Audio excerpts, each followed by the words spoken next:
Welcome back. My name is Timothy Judkins. You have made it to the Realty Resource Report. Let me expand you one time. Boom. I like that bubble lens. My name is Timothy Judkins. I am your host. We are here at RE/MAX Broadwater in St. Clairsville, Ohio, where we do this report for you guys. Busy, crazy couple days. Crazy. Life is like doing the worm and the snake and things like that. I obviously got topics for you guys today. Obviously, the world is transitioning in its direction that it wants to go, despite if we like it or not. You know, it's just kind of what the world does. It goes where it wants to go. Okay.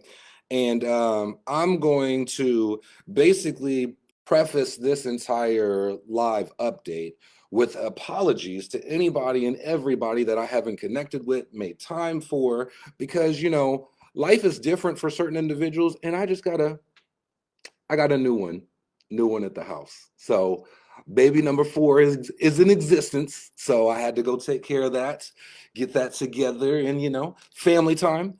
And you know what I've said plenty of times in my videos, I'm going to keep a level of distance between my personal life and my business life. So if you want to know more, see more, and things like that, high chance that it will not end up on the internet, but you can see me personally. I can show you on the phone, things like that. Because, you know, personal life's supposed to stay personal, right?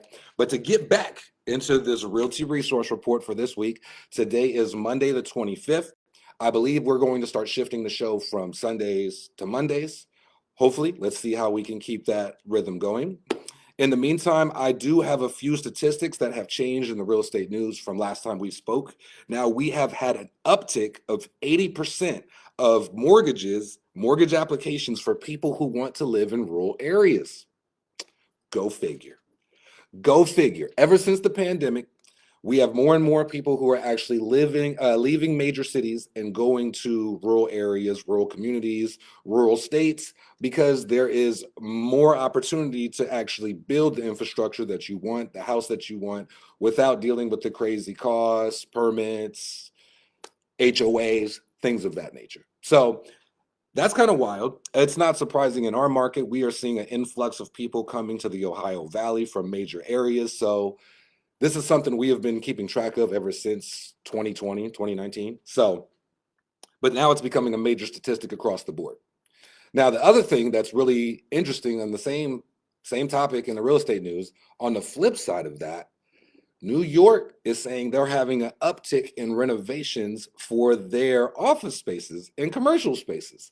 So I don't know what's happened in the business world. I remember that during the pandemic, everybody was working remote, everybody was home. So there was less people at the job, at the office, at the infrastructure. So there was a lot of realtors that brought commercial buildings to the market. A lot of sellers were trying to get rid of their businesses, their lease spaces, and they were trying to just, because nobody was coming to work.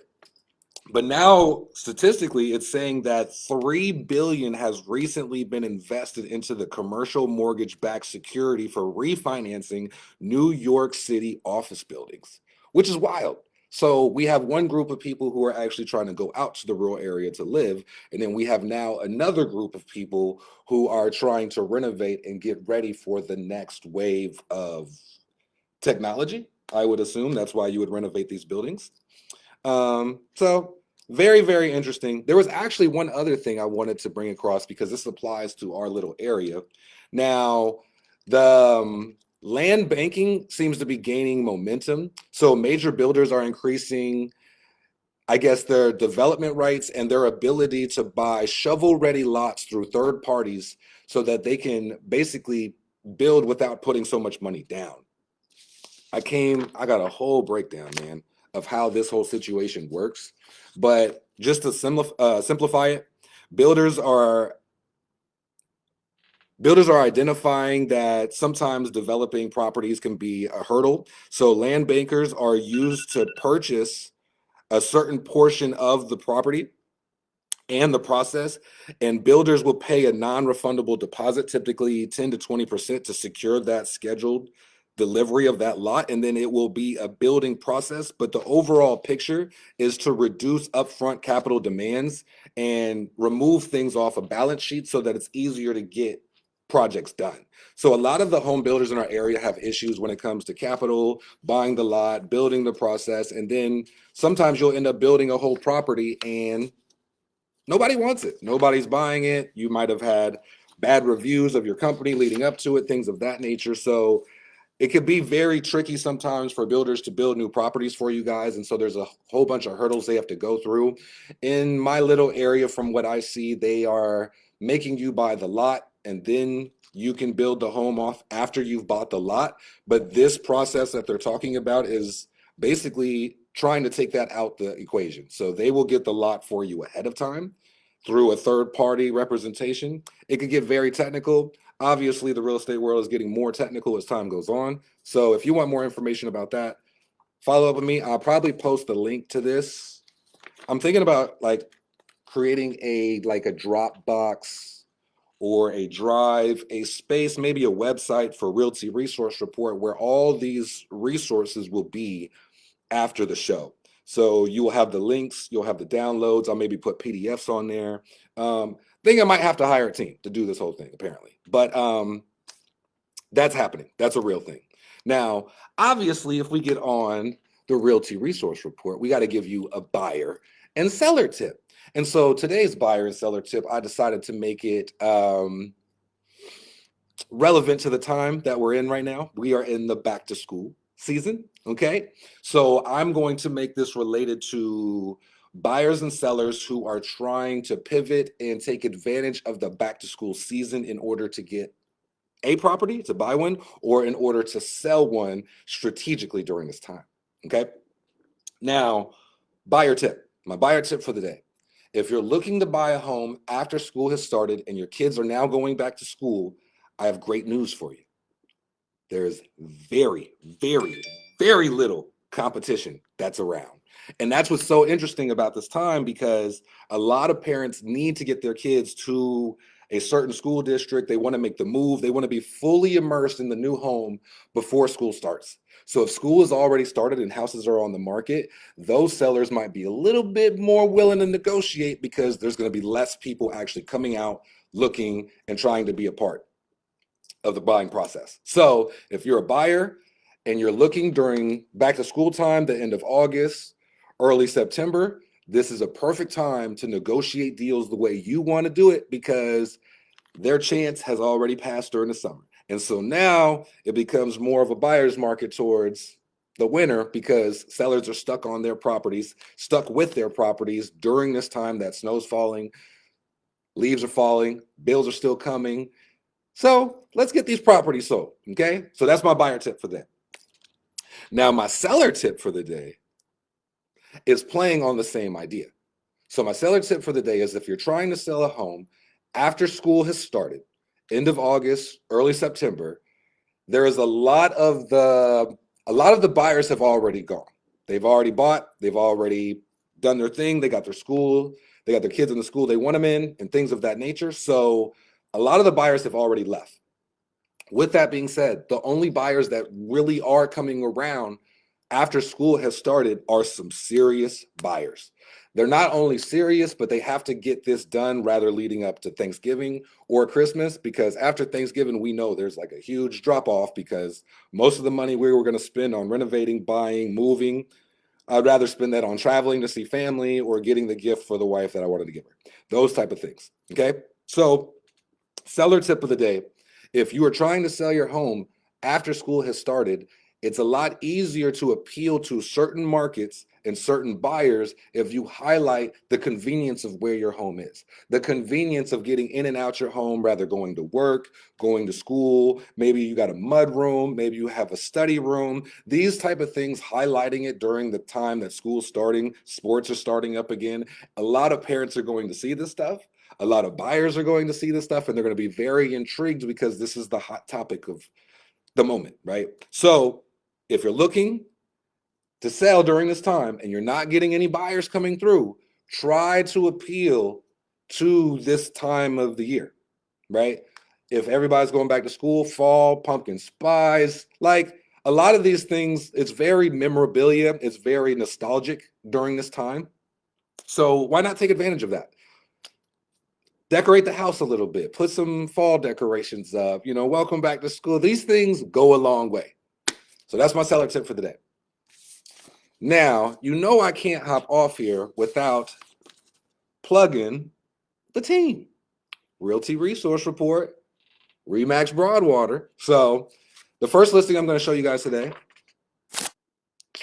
we've talked about this one before, 46540 East Capita.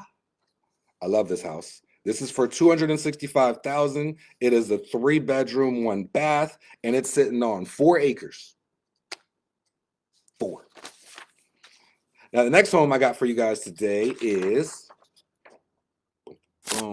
this one is 280 Jersey Drive. This is out in Moundsville. And like I've said before plenty of times, I am not licensed out there. This is listed by Ida Boone. So if you have any questions about properties that are on that side of the river, feel free to reach out to those agents. She had recently did a price drop on that property, which is why I'm bringing it up. It was originally listed for $525,000, but now it has dropped. I'm not going to tell you what it dropped to because you have to go over there and check it out. All right. Now, the next one I got for you guys today is 72799 Brarewood Drive, Piedmont. This is out towards the lake if you didn't know that. That's towards the lake if you didn't know that. Okay. Now, that had a recent price drop. That is a 2-bedroom, 2-bath, and now is listed for $165,000. You interested? We got properties. They're for sale. They're not that expensive. Who knows what the mortgage would be? I mean, the interest rates keep changing every day. Now, my next one, 717 Elm Street. There we go. Now, 717 Elm Street is listed by Kelsey Cromer. This one's out in Martins Ferry, and this is listed for $95,000. Well, let's do a second double take on that one. And this is a 3-bedroom, 2-bath. So if you guys are interested in that, feel free to reach out to Kelsey. She'll give you a private tour, have you check out that property. That very first Capita 4 acres, that's listed by Chad as well. So if you're interested in that property, please reach out to Chad. Now, my last house I have for you today is 244 Lombardi Heights. And this one is also listed by Kelsey. And this is a 2-bedroom, 1-bath. And this is listed for $60,000. Investment properties. You looking to invest? You're looking to get a rental? Looking to get a fix and flip? Or if you're looking for a low-cost home that you can build up yourself for you and your family, they exist. These properties exist. That they do. And like I said, I appreciate you guys for being patient with me. Like I said, I've been gone for a few days, but now I am back. I will be uploading the YouTube channel. I will be back on my 2 for 2s, when that's what we call it on TikTok. So I'll be having more posts of that coming up. So if you guys have any questions for the buying and selling process, if you want to know how to get into buying a home, how do mortgages work, if you're looking to sell your home and then nothing's happening, like you have your house on the market, but nobody is making offers, you don't know why, reach out. We can try to figure out something. More than likely, if you are currently still listed, you might want to figure out what's up with your listing agreement before you reach out to me and get yourself in a whole world of trouble. But at the end of the day, we're trying to get people to where they're going. And we shouldn't be monopolizing that. We shouldn't be trying to hold that over people's heads. It's very hard to do this job in the first place. It's very difficult to understand the processes when it comes to title, mortgages, liens, and things of that nature. So you're supposed to lean on a professional, somebody who is licensed, somebody who could give you the explanation and the breakdown of these things. That's what I'm trying to do on this broadcast. So if you enjoy what you're seeing on this broadcast, please like, subscribe, share to friends, tell people about it. If you would like to get on this broadcast, I would love to have you on it. I actually have my first guest coming on the show, I believe this upcoming week. So I'll probably be back on Sunday just for that. So, but in the meantime, if you have any questions, if you want to jump on the podcast with me, if you want to talk about things of that nature, I would love to have you. My name is Timothy Judkins here at RE/MAX Broadwater, Realty Resource Report. And I guess I'll see you guys next time. Have a good one.